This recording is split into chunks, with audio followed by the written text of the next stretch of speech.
Good morning. I'm Neil Cursa, the business producer at WCBS News Radio 880. Joe Connolly standing by with Indra Nooyi, the former chief executive at PepsiCo. And we'll be live at 9. Joe standing by. Love to hear from you as well. And you can chat wherever you're watching this morning, on Twitter, Facebook, YouTube, or over on my LinkedIn. And we invite you to share your questions now. And we'll go to those questions and show you how you can do it coming up early on in the program. 9 o'clock, Joe Connolly live with the WCBS Virtual Business Breakfast.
Good morning. We're about 60 seconds away until Joe Connolly is live at the top of the hour with the WCBS Virtual Business Breakfast featuring former PepsiCo chairman and CEO Indra Nooyi.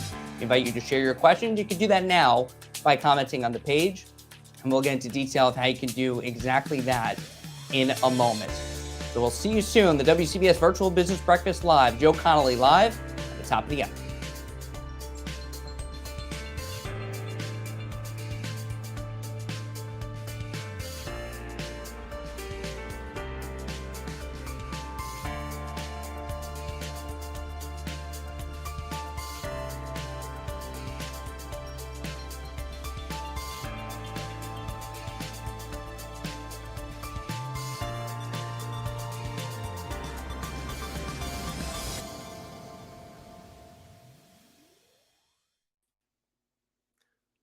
Hi, I'm Joe Connolly from WCBS News Radio. We are very happy to have you joining us today. Thank you for tuning in this live virtual WCBS Business Breakfast with former PepsiCo Chief Executive Indra Nooyi. Now, we do hope to be back out in person soon in the hotel ballrooms around the New York area, but WCBS did not miss one of these breakfasts during the pandemic. The virtual breakfasts the last couple of years have kept ideas and solutions that other business owners are finding coming to you. But there is no substitute for the in-person events. In these programs, we try to bring you business leaders and business owners who you don't normally hear, and we will do that today. You will really enjoy hearing Indra Nooyi. She has been named 3 times as one of the most influential businesswomen in the world. When she was growing up in Madras, India, electrical power was still intermittent sometimes when she studied at night. There were still water buffalo on the streets sometimes, delivering milk to homes. She remembers that. Indra grew up in a house with 2 separate living rooms, one for men and the other for women and girls, which she says was always the more fun and interesting one anyway. She was raised in a home where her parents always stressed the importance of education. As a teenager, the future global glass ceiling breaker played in a girls' rock and roll band, playing Beatles and Beach Boys songs in India. And they were good. They got bookings and played at school festivals for miles around. When she left India to come to the United States to attend Yale School of Management in 1978, her whole family came to the airport to see her off. She arrived a few days too early. No one was around yet, and she knew nobody. So to go to dinner on her first night, she walked across the Yale campus, and her first introduction to America was a Wawa store near campus where she couldn't find the foods that she wanted until somebody told her they were packaged differently and called by different names here. And if you could go back in time and look into New Haven, Connecticut around 1979, you would see the future chief executive of PepsiCo on a student's tight budget shopping for $30 women's suits at Kresge's for her first job interviews. She said she was never comfortable in those inexpensive women's suits of the time until a mentor told her to go back to wearing her sari. And the rest is business history. It is my pleasure to introduce Indra Nooyi. Joe, it's wonderful to be on your show, and I've listened to you so often, and I can't believe I'm on the show. I feel very, very important today.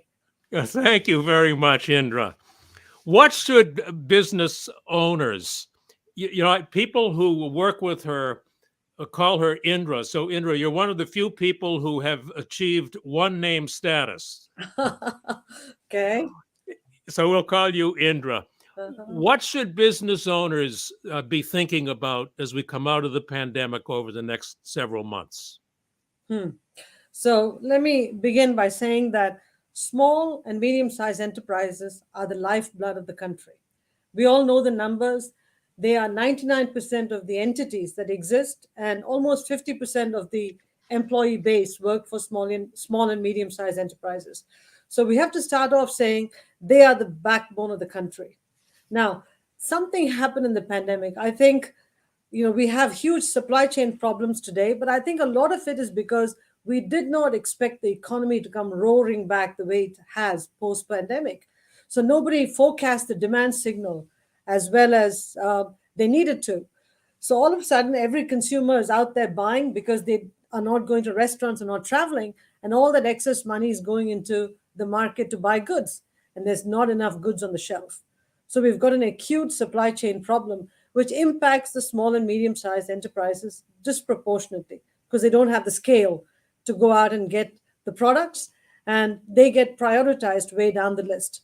So that's the dilemma we have, and I see it on Main Street, where many small and medium-sized enterprises have, very little inventory, and many of them have shut down. I think that we are slowly coming out of the pandemic now. The supply chain problems are improving. I think that in the next 2 or 3 months, as we go into the summer months, I expect flow of goods to be way better. There's an inflation issue. We'll come to that. I expect the flow of goods to be better. And as I look at small business recreation, Joe, I'm actually optimistic about the number of businesses that shut down during the pandemic and how many are opening up now. So I see tremendous vibrancy in small and medium-sized enterprises who are all reconstituting and reestablishing themselves, a slightly different face. But I actually believe the alleviation of the supply chain challenges, along with the fact that a small business owner is always an entrepreneur at heart, cannot stop himself or herself from opening up a small business. I think they're all coming back to Main Street little by little. And I'm actually optimistic as the summer months go by, or as we come into the summer months. And actually, there have been a number of businesses opening. The vacancy rates are still high, but there are new businesses opening, right, including some opening their first store in Manhattan. We've had those announcements over the past week or so. You've said that business owners should look at this upcoming period as a period of experimentation. What sorts of experiments should they be doing, Indra? On so many dimensions. There's so much talk about the great resignation, that people don't have enough labor to work in their companies, large companies, medium-sized companies, small companies. But as I look at the numbers on the labor supply, there's 10 to 12 million people who are looking for jobs and for some reason have not landed in the right job. So I think we have to move from the great resignation to the great re-enrollment. We've got to look at the entire pool and say, who are the people who can work, want to work, and how do we bring them back? And then there's a smaller pool of people who are recent retirees. What kinds of incentives do we provide them to come back to paid work? Because the GDP could use all that labor. So I think the first big change that has to happen is all of us have to start talking about the great re-enrollment, how to bring people back to work. This cannot anymore be about, oh my God, what are we going to do about the great resignation? That's the first part. The second part is that I think many small and medium-sized enterprises have to compete on a different playing field now. For example, e-commerce, digitization are all, galloping along as new ways of shopping or new ways of interfacing with consumers. But if every small and medium-sized enterprise has to do its own thing on digitization, there's going to be unevenness in quality, or the cost might go up unless you have kids that are going to help you free of cost. An option is, state governments should understand that small and medium-sized enterprises are the lifeblood. Community business organizations should talk about how they can provide those services to small and medium-sized enterprises at scale. Because at this point, scale can actually lower the cost completely, significantly rather. So I think community business organizations should say, what kind of services can I offer small and medium-sized enterprises to get them back into business quickly? And I think this is a conversation that we need to have with, in Connecticut, with the Stamford Small Business Council, with Waterbury Small Business, New Haven Small Business entities, because I think that providing them the back office support, providing them digital marketing, e-commerce support will actually get them back into the marketplace quickly and generate revenue faster, because they ultimately need the revenue to stay open. So instead of tax breaks and some of the traditional approaches to business development, you're saying that governments and business organizations can provide the back office support? I've never heard that idea. Is that what you say? I think that's part of it. Tax breaks, it started when we went into COVID, and slowly coming out of COVID, there was a big infusion of money into the economy. And small and medium-sized enterprises were supposed to get a lot of those tax breaks or a lot of those, COVID support dollars. I think with that phase of COVID support dollars having gone away, I think now the time has come for getting these small and medium-sized enterprises back into vibrancy. And the way to do that is some combination of support to get them going fast.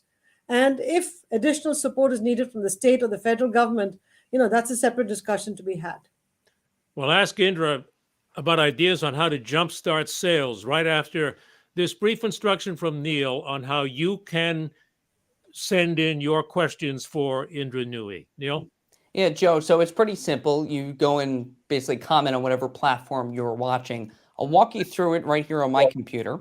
So as you can see on WCBS880.com, if you're watching, you would actually simply click the YouTube player on the top here. And obviously that brought up another tab. So if you're watching on YouTube, which is where you would comment, you see it live. And obviously that brought, you can comment on the chat function on the bottom there. And you can see me typing. And that would come up on our screen, so we can actually bring it up and show you a question that you may have. So that's if you're watching on WCBS880.com or YouTube. Let me show you if you're watching on Twitter. And it's pinned to the top of the Twitter page. You would simply reply, and then that reply would go to us as well. And on Facebook, it's also at the top of the page. And you would simply type in your comments.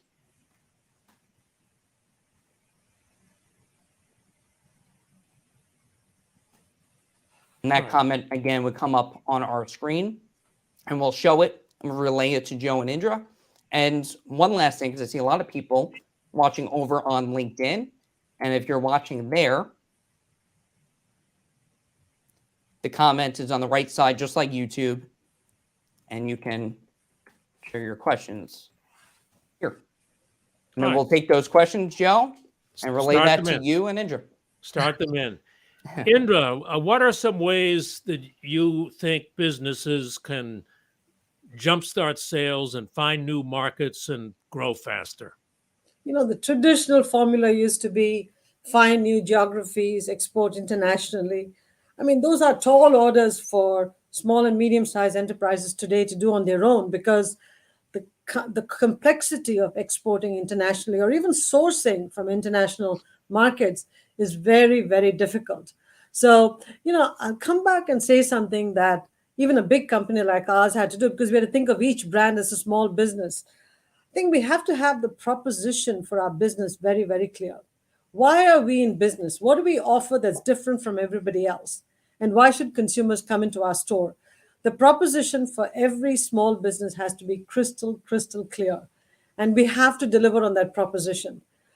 I look at lots of small stores on Main Street in all these towns in Connecticut.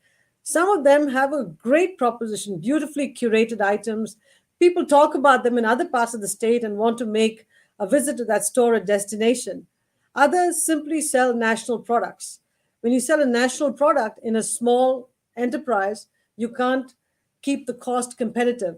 So I think understanding your proposition, providing that personalized service, which is really what we look for in small and medium-sized enterprises. It's wonderful how they make you feel so welcome in their store. The combination is what brings people into the store. Everything else, digitization, internationalization, it's very hard to do on your own. As I said, unless you have kids who are willing to be free labor for you and do all your e-commerce and digital marketing. Short of that, we have to find other mechanisms to support our small and medium-sized enterprises. How about the impact of inflation and higher interest rates? How should business owners operate differently, if at all, in this area where expenses and interest rates are rising? The toughest situation, we've had the whole pandemic related demand shocks, supply chain shocks. Now we have inflation and interest rate escalation. I think this is where governments can help with low cost loans for small and medium sized enterprises, recognizing that you need the vibrancy of those SMEs to keep towns healthy, to keep cities healthy. So I think this is where some sort of a loan subsidy would make a lot of sense from governments. But I look at the traditional methods that were deployed by most companies. You either raise the prices, you go for smaller portion sizes, so you somehow trim your offering, which I'm not in love with. But when inflation hits you hard and you cannot pass through all the costs, you've got to deploy a series of levers to somehow maintain some semblance of a margin.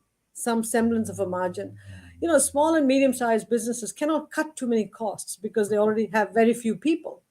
The best you can do is pool resources across SMEs and see what can you do in one place so that you can overcome the cost disadvantage of having to do every back office activity in every store. But I think, as we used to call it, you have to think about some sort of a wait out, price up, in order to think about how to, toggle between these two to deliver, a good experience for the consumer, but keep a semblance of margins for yourself. For those who may not know, SMEs stands for small and medium-sized enterprises, just so you know when you see that. Here's an example somebody was telling me about yesterday of the real-world impact of the higher prices.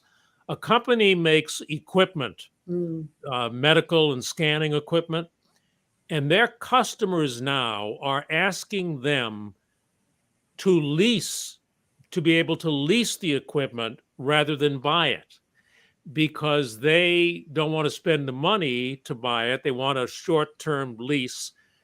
And the business owner says, well, they want a fixed price, and he doesn't know how to deal with this because he doesn't know what his expenses are. These are the kinds of things that are happening now under the surface because of the higher inflation. Any thoughts on that? Situations like that? This is not a bad problem to have because we have outstanding financial institutions in the country.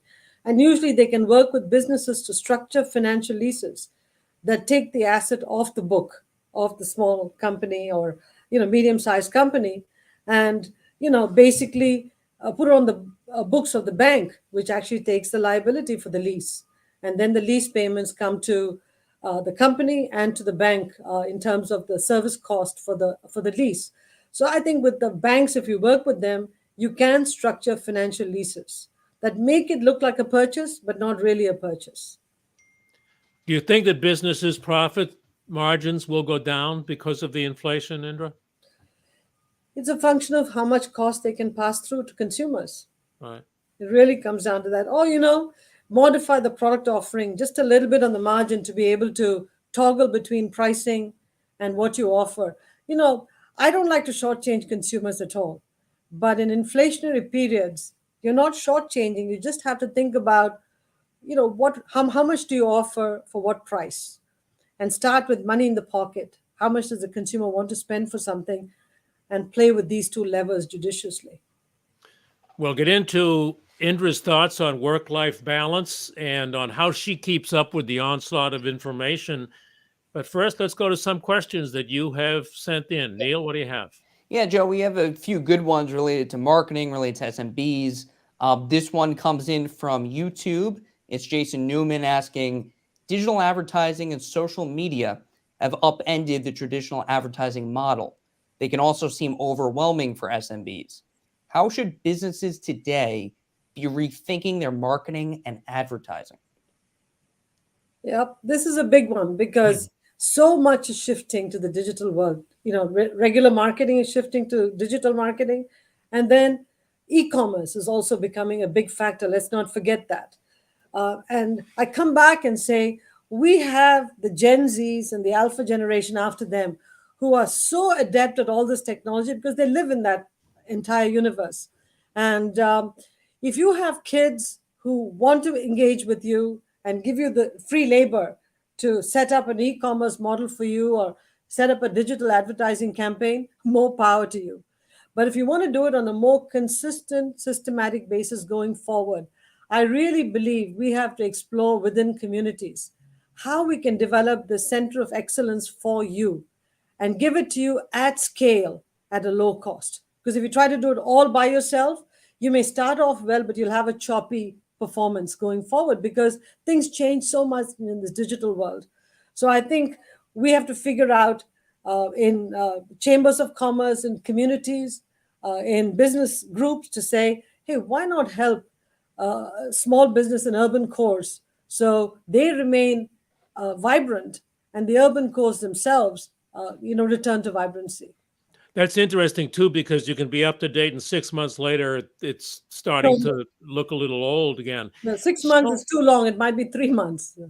It's so many business owners whose websites I look at, though, have tremendously improved their websites during the pandemic. There are a lot of real good websites out there, and some of these businesses didn't even have a website before the pandemic. Neil, another one. Yep, we have several coming in here. And so let's take a look at a question coming in from Kim on LinkedIn. What do you think about e-commerce for small and medium businesses? And how do you see this playing out versus brick and mortar single locations? I think whether you're a single location retail outlet or just a manufacturer and seller of products which you sell as a third party through a major e-commerce website, you have to have some direct to consumer, both in person and digitally, as part of your toolkit in your company. And, e-commerce is, it sounds so easy because companies like Amazon have made it easy for us. But setting up the e-commerce backbone is quite difficult. And this is where I come back to my normal refrain, which is let's figure out in communities, in business organizations, how to provide the basic technical competence so that small and medium-sized enterprises can plug and play on this backbone that's created for them. We can do one of two things. We can give a lot of loan guarantees or financial assistance to small and medium-sized businesses to do all this themselves, but there's not enough people to help you. And technology is changing so rapidly. So it's better to do it in one place, and then, small businesses can plug and play off of that platform. And Indra knows of what she speaks on Amazon too, because you're on the board of directors of Amazon, right? Indra? Yep. So you know the magic they're doing. Yep. Has Jeff Bezos asked you if you want to go to space yet? I'm such a wimp, Joe. Neil, another question.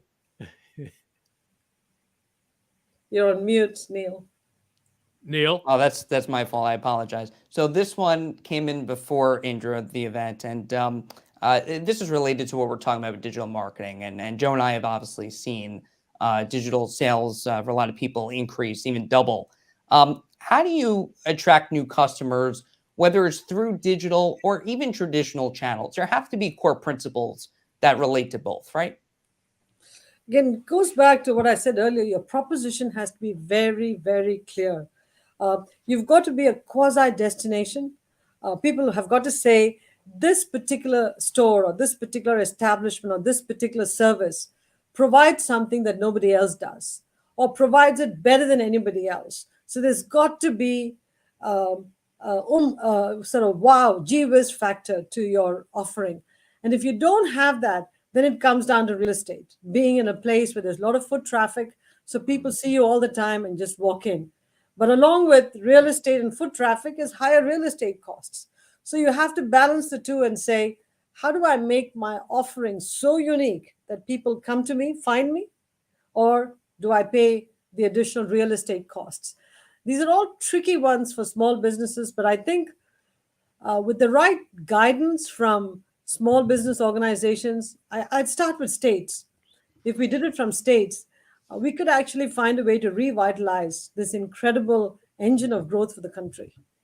You know, Indra, that reminds me, if I may just add on your point about a compelling proposition, here's what I think is a good way to come up with one. I was at a women business owners meeting in Westchester County one time. And at the beginning, everybody got to stand up and explain what their business does. But they had to pay $1 into the charity fund if they went over 4 words. So everybody came up with their compelling proposition in 4 words, which actually might hit you right off the bat or might take you a long time to come up with. But they're very good. I remember one woman got up and she owned a car service company. She said something like, safe, reliable, on time. A woman who's a financial planner said, I'm so-and-so, financial planning without distress. And so I was thinking, yeah, they're not going to ask me. I'm not a business owner. But I said, I'm Joe Connolly from WCBS, the best news station. I agree. That's why you've got such a big audience. But that exercise of coming up with a 4-word description could really get the mind going toward that compelling proposition. And you came up with 2. A brilliant exercise, actually, a brilliant exercise.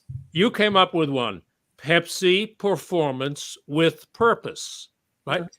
Yeah, what is, that sounds good. What is that? What was that? Performance with Purpose was the overarching strategy for the company. So when I became CEO in 2006, I looked forward 10 years and said, what are the big mega trends that are going to impact the consumer industry, food and beverage industry, and PepsiCo?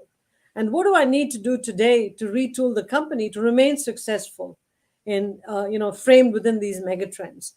And 3 mega trends were bubbling to the top from the 10 we looked at. The first was the consumer was shifting more to health and wellness and eating and drinking healthier. The second was there was an increased focus on environmental issues. In many international markets where we used a lot of water to make beverages or wash our potatoes to make snacks, people were saying, hey, we are water distressed. You can't use so much water. And consumer companies can't put out so much plastic to landfills. So there was a real pressure on us to reduce water usage and reduce plastic output. If we didn't do that, our costs would go up. And finally, people, talent was in short supply then. People wanted to work for the financial industry, for consulting, for tech, not for the traditional consumer products industry. But yet I needed the best and brightest. So we encapsulated these 3 planks, the portfolio transformation to include better for you and good for you products, a focus on the environment to reduce water usage, reduce our plastics usage, and finally creating a wonderful environment in the company for our employees. So we were always a performance company, but the 3 planks of purpose allowed us to deliver that performance on a long-term basis. So Wow. performance could not exist without purpose, and purpose could not be funded without performance. It was a virtuous circle. And that's what kept PepsiCo successful. Wasn't there also a nonprofit program that you started at Pepsi Not for really. community organizations? I think as part of PepsiCo, we always supported the communities we were in because we believed companies are successful when communities in which we operate in are also successful. And because we were such a big company, I mean, if I remember right, PepsiCo was like the 50th largest country in the world if you look at our market cap and the GDPs of countries. And we operated in so many countries around the world. Our belief was since the employees came from communities, we had to lean in to help communities. But that was part of becoming a good corporate citizen to attract the best from the community to come and work in PepsiCo and to show that we are a good partner to communities. Indra, I will get back to the questions. This seems to be a good point, though, to get into why you have become a leading voice expressing the belief that small businesses to large corporations are going to have to be more empathetic to their employees going forward.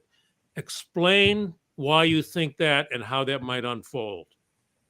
So I'm going to give you some examples to really make my case. Um, During the pandemic, I watched how many people who go to the offices could work flexibly at home.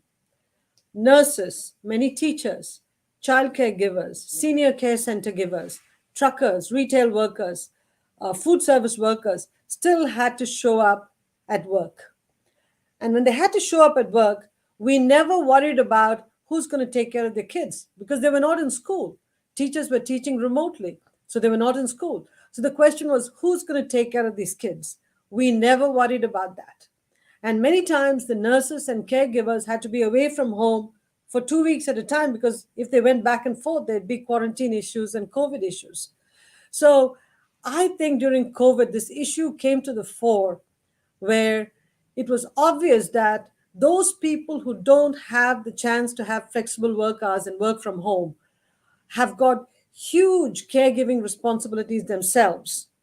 And somehow we have ignored all of this in thinking about the pandemic and coming out of the pandemic. So I'm going to come back and say the time has come now to look at our essential workers and say, are they getting paid a living wage? Can they support their families? And do we have a care infrastructure to support their children and their parents? Because a lot of aging parents in this whole equation. And if we don't have a good childcare infrastructure, we will have the great resignation, Joe. We will have lots of women in particular leaving the workforce. And then there's no point wringing our hands and saying, oh my God, I don't have workers. Let's understand why we don't have the workers. We don't have the workers because they just don't know how to pay 80% of their salary for childcare, which is non-existent and not high quality. And then go to work where it's a very stressful workplace anyway. So they say, you know what, give up. I'm just going to stay home, take whatever benefits I get, and just take care of whatever I need to at home. So I think it's a loss for the country because the GDP gets hurt if people don't come into paid work.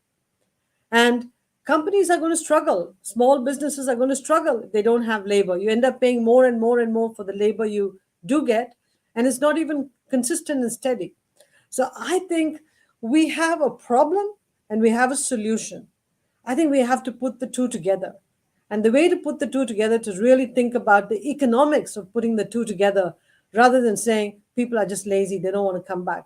Not true. People are just stressed out with having to cope with all of this. It's a great reckoning. Wow. One question on that. Some business owners and managers might think I'm going to have to be paying more money now for employees working fewer hours. Do you think that's right? I don't want to go to that. I don't think that's right, though, because you'll be paying more for employees to work the same hours they did before. Why do they have to work fewer hours? I mean, a nurse, I had knee surgery a week or so ago. I watched the nurses lying in the ambulatory care center. They were bustling around all the time, serving every patient, morning to the afternoon, with no break. And these are our caregivers. I don't know who's taking care of their children, but I know from the nurses' salaries, it's going to be very hard for them to support childcare costs because childcare costs have gone through the roof. My point is, I don't think these nurses are asking for fewer hours. They have no flexibility. All that they're saying is, pay us the right wages so we can pay for childcare. Because we want young families to be created. We want children. If we don't have children, we won't be able to support the aging and pay into our pension plans. So I'm all for family building. Neil, some more questions. We have several coming in. Indra, right off of that point, do you believe that remote work would then lead to a more equitable workplace? Now, that is the most difficult question that we have to all think through. My concern is the following. Let me first tell you what I like about flexible work or remote work, and then let me tell you the challenges. For young family builders, working flexibly or working remotely can be a boon because you somehow can manage all of the priorities that you have at home between work and kids, etc., etc., etc. Let me tell you where I have concerns. And, there are 3 or 4 concerns. First, I don't want a situation where we end up with 2 classes of citizens. One group of people who go to work and one group that works remotely.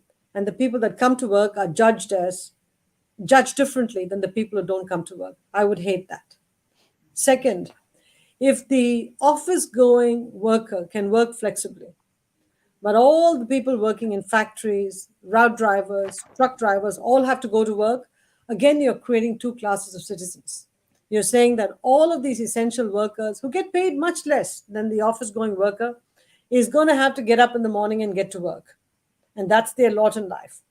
So we have to worry about what kind of messaging we're sending here. The final one is something that I don't have an answer for, but I'm still thinking and pondering about it. I don't know how innovation happens if you don't have face-to-face meetings regularly. All the value I saw in face-to-face meetings is popping into conference rooms, talking to people in the corridor. It develops a company culture, a company soul. There's a human interaction. Ideas are exchanged. You get to know people. I mean, I'm hearing about companies who've hired 10,000 people last year. Nobody has met anybody in person. Maybe because I'm a boomer, I cannot relate to all this. But I'll be honest with you, my kids who are millennials and Gen Zs are dying to go back to the office. So I think the human aspect is what I think we will all miss if we don't go back to work at all. And I still don't know how company cultures are going to be formed, how you develop and enhance the soul of a company. Now, people will say, hey, it's going to happen in the metaverse. I don't know. That's not my shtick at all. I want the human contact. I want to shake hands with people. I miss that warmth of handshake. Neil, great answer. And Neil? So, Joe, we have this question coming in on YouTube. What are your thoughts, Indra, about companies who have had a hard time changing to an environment where work from home options are normal behavior instead of a privilege?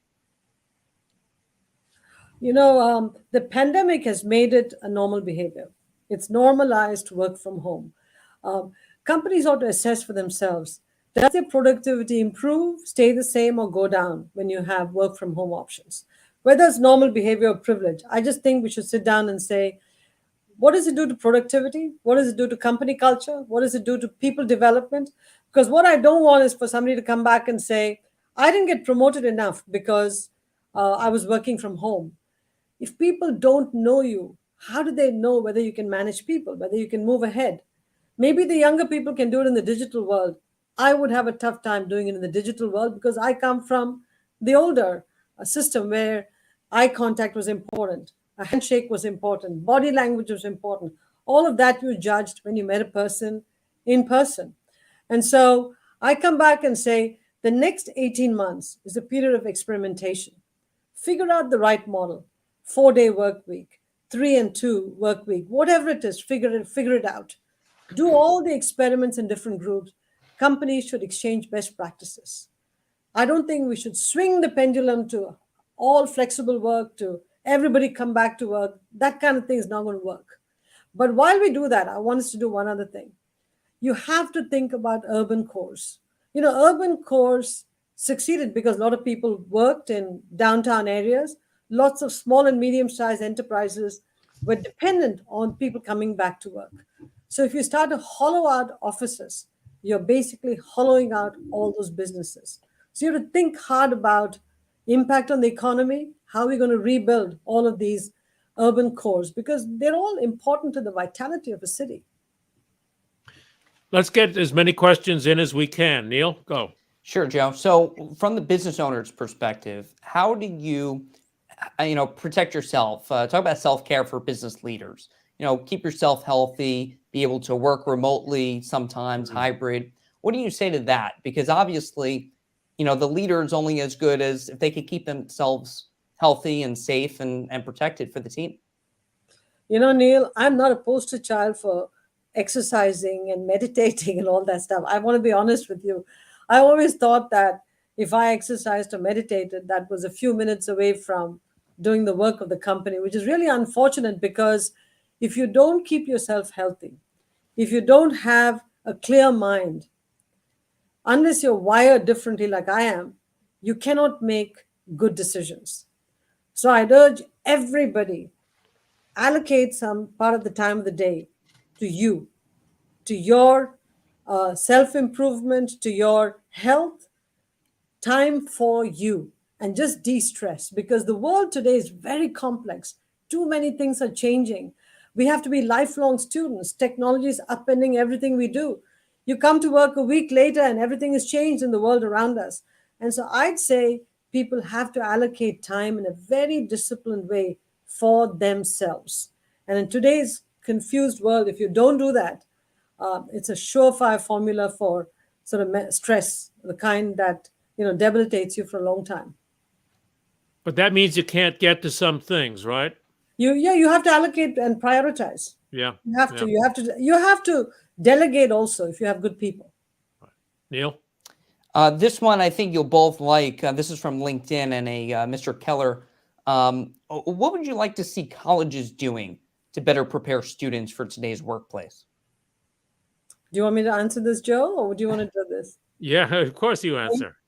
I tell you, one of the things that we have to start talking about is the 4-year college the best model? Or should there be phenomenal vocational schools, trade schools, micro courses, which augment a 2-year college or replace a 4-year college with micro courses? I think most colleges and education institutions are experimenting with different ways to impart education to students. Now, here's the interesting part that I observed during the pandemic. I always thought you go to college to get the hard skills, and then in life, outside of the college situation, you get all the soft skills. I realized during the pandemic, it's the opposite. You can get the hard skills through any online program, but you go to college to build the networks, to get the soft skills, to learn how to interact, build friendships. So there is a value to being there for 4 years, but the question is, what combination of FaceTime in colleges versus what do you do remotely versus what do you do in a practical experience? I think this is the kind of tweaking that has to be done to college education, tailored to the capability of the student. I think it can't be one size fits all. We've got to look at the capabilities of different students and tailor programs for them, so everybody gets a chance to participate and contribute to the economy of the future. Interesting. I will say quickly to students watching or parents of students, when the interns come into CBS, I always tell them that they're shy. It's new. They don't know how to act yet. I always go over to them and tell them, walk up to people and introduce yourself and say, I'm really interested in whatever this business does. And they will help you every way they can. But take the headset off and go and introduce yourself to people, because they were in your shoes once. They were young with an interest in whatever it is as well. And you may find a mentor for life that time by asking a couple of good questions. Neil? Yeah, Joe, I remember our first conversation in the newsroom, and that actually brings us to a question that came in about mentorship. And Indra, you write in your book about how important mentors were to your career and instrumental to your success. How do you mentor younger people now, given remote work, and hopefully retain those workers? And that kind of goes to the Great Resignation point.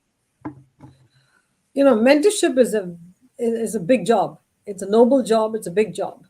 I am a product of mentoring, phenomenal mentoring. All the men who mentored me, because there were no women to mentor me, they were all men. They pushed me, they supported me, they critiqued me, they gave me difficult assignments to do because they thought that's the way I should expand my horizons. I will be eternally grateful to all of those mentors. Now, let me come to this whole issue of mentoring. I get a letter a day asking me if I would be a mentor to somebody. You can't just pick up somebody and say, I'm going to mentor you. It doesn't work that way. Mentors really pick you because they see something in you that they like. They see a skill, a talent, and they say, if I give this person a little bit of advice and push, they're going to make it big. And I'm going to be able to say, I had a say in this person's success. So mentors pick you. People forget that. People think if you go to somebody and say, will you be my mentor? Yeah, they'll give you advice now and then, give you a couple of nuggets, but that's really not mentoring. That's just, friendship plus. So I think we've really got to think about what do we offer to somebody to be mentored? We have about little more than 10 minutes to go. So Neil, find some of the best ones, and I'll just go back to a couple other things for you, Indra. You were known for giving career advice to people who were leaving Pepsi, either voluntarily or maybe not. And what, in a nutshell, if you could, is your career advice to people who are leaving a job or who want to leave a job or who want to advance? I think first point, if you're leaving because you think the grass is greener on the other side, make sure that you're sure of that. Okay, because if you're not sure of that, you're going to regret having left, the known devil for an unknown angel, if that's the reason you're leaving. Second point, make sure that company is committed to developing you. Don't just move jobs because you got $10 more. Make sure that company has a development plan and there's upward mobility. So look at other people who've gone there and make sure there's upward mobility. Third, look at the culture of the company. Is that a company you want to be part of? Does it value its employees like talent and assets, or do they look at them as tools of the trade? Is it impersonal, or is it a very, human culture in that company? So I would look at all of these human factors before you just jump in for just a few bucks more, because sometimes money can be a great attraction. But I tell you, when you keep jumping for money from company to company, pretty soon people say, this person is so, mercenary and monetarily focused. I don't think they'll stick in our company. And so people don't hire you. You're speaking a lot of experience and wisdom, Indra. Neil, couple more? Sure. And let's go back just on the mentorship, because I think this is actually a great follow-up here. What traits actually make a good mentee or an attractive one? Again, goes back to what I said about small and medium-sized enterprises. Let me land that for an individual. I think each person should sit down and ask themselves, what is my proposition? Not my brand. What is my proposition? What is it that I offer? The job, the company, the department I work in. What is unique about what I offer?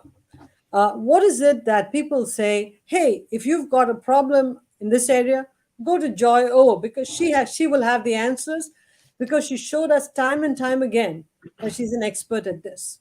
You have got to be known for something. And when you're known for something and it's something valuable and something relevant to the company, people naturally gravitate towards you. And so, Joy, what you have to really think about is, what is that one proposition you want to cultivate, develop on your own, and constantly keep evergreen, because that's going to be your calling card wherever you go. That's interesting, because we've heard for years, build your brand, whatever that means.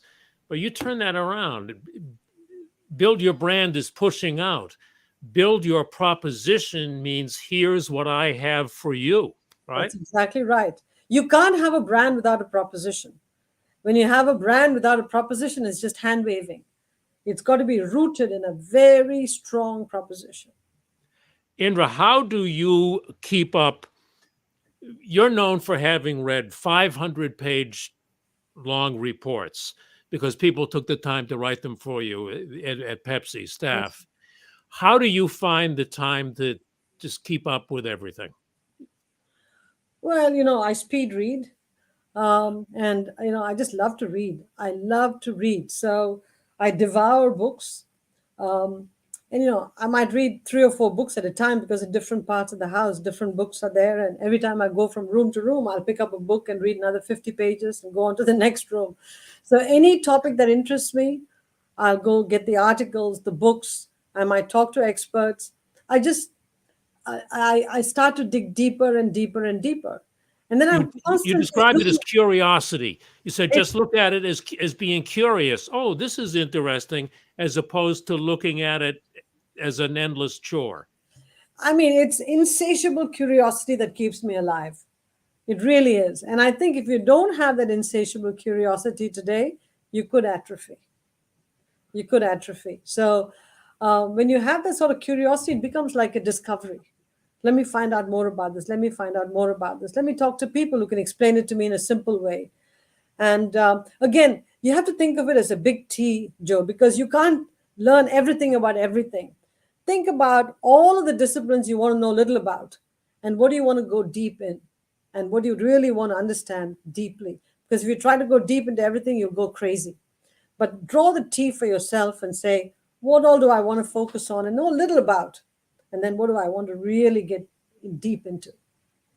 Neil, sales, business owners, what are some of the questions you have there? Yeah, let me bring those up. So let me look at my screen here.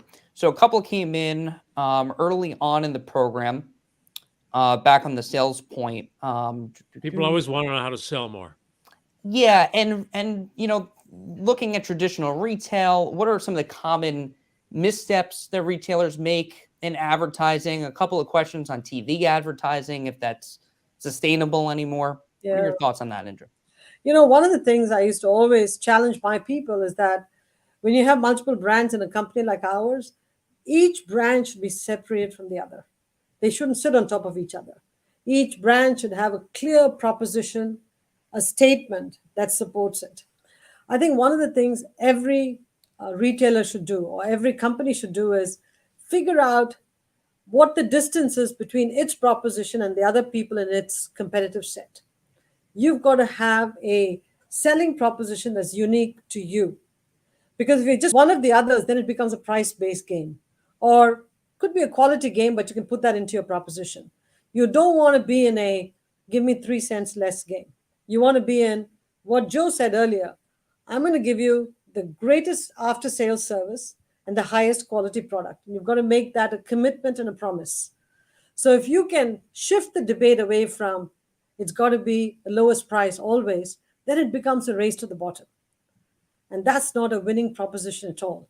So I think in your advertising, you've got to first go back to your core and say, what is my proposition? Comes back to that. And then advertise the proposition as opposed to just advertising, with some crazy jingle that nobody remembers the proposition, but they remember the jingle. Yeah, right. That's terrible advertising. I heard this great ad. I just don't remember who it was for. Exactly right. You remind me of what I think was one of the best small business ads I've ever seen. It was for an awning company in Connecticut. Their ad, Indra, in the local newspaper said, "Come in and see why we're not the cheapest." Okay. That also saved them a lot of time from bargain hunters as well. Yeah. And that's key. If you start this race to the bottom, it's just never ending. Right. Neil, one more. Sure thing. So this one is actually a good way to leave us out on before we get to final thoughts. What would you like to learn more about, Indra? What are you reading and or listening to? I know so little about all the emerging technologies. So I've been learning a lot about cryptocurrency because I don't understand it. Yet I'm intrigued. Why is so much money flowing into cryptocurrency? And why is it so elusive to me that I can't get the core of what cryptocurrency is? So it started with the future of money. What is money? What is the role it plays in society? And I'm working my way up to digital currencies. And I'm now slowly moseying into cryptocurrencies. And along with that, I'm learning about NFTs. I'm learning about other technologies around that and what it could do to economies. I'm also learning a lot about synthetic biology. Are plant-based foods here for real? What are the limits of synthetic biology? How can they help the food system or not help the food system?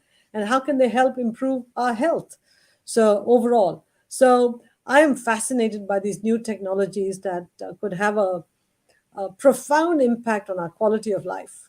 You made headlines when, as a mom and as a CEO, you made the snacks that Pepsi sold healthier. Mm. Are you still? I bet people mention that. They bring it up to you, Indra? It's kind of old news because we did it, Right. and people just are happy we cut the salt and fat in our products. And I think the more remarkable thing is the industry, the food and beverage industry as a whole. We got together and formed something called the Healthy Weight Commitment Foundation. And we committed to taking out 1.5 trillion calories from the American diet in 5 years. We took out 4.5 trillion calories in 3 years. So when industry came together, by really rethinking all of our formulations, we made our food supply way more, way less caloric than it was before we started this Healthy Weight Commitment Initiative. Wow. Thank you for doing that. Your final thoughts that you'd like to leave as a message for business owners and everybody else, Indra? I want us all to have a sense of optimism, Joe. This too shall pass. I mean, we went through COVID and we came out. What we're going through right now is painful between inflation, the uncertainty in geopolitics, but this too will pass. I am optimistic about 2023. Might be a rough 2022, but I'm optimistic that saner minds will prevail, supply chains will get fixed, and somehow all of these energy shocks that are causing so much inflation will actually come back in balance. So I'm an eternal optimist. I'm an eternal optimist for the world, but I'm an eternal optimist about the United States. And so everybody should approach the next year with optimism and lean into what's coming. Well, thank you, Indra. You have helped a lot of people with some specific suggestions and some new insights. And we thank you so much. This is Indra Nooyi's book, and it reads like a novel. It's so interesting. It reads like a novel, but it's all true. So you might enjoy her book. And thank you so much for your time and your ideas, Indra Nooyi. Thank you. Thank you, Joe. Thank you for having me. Thanks, everybody. Bye. Thank you. Bye.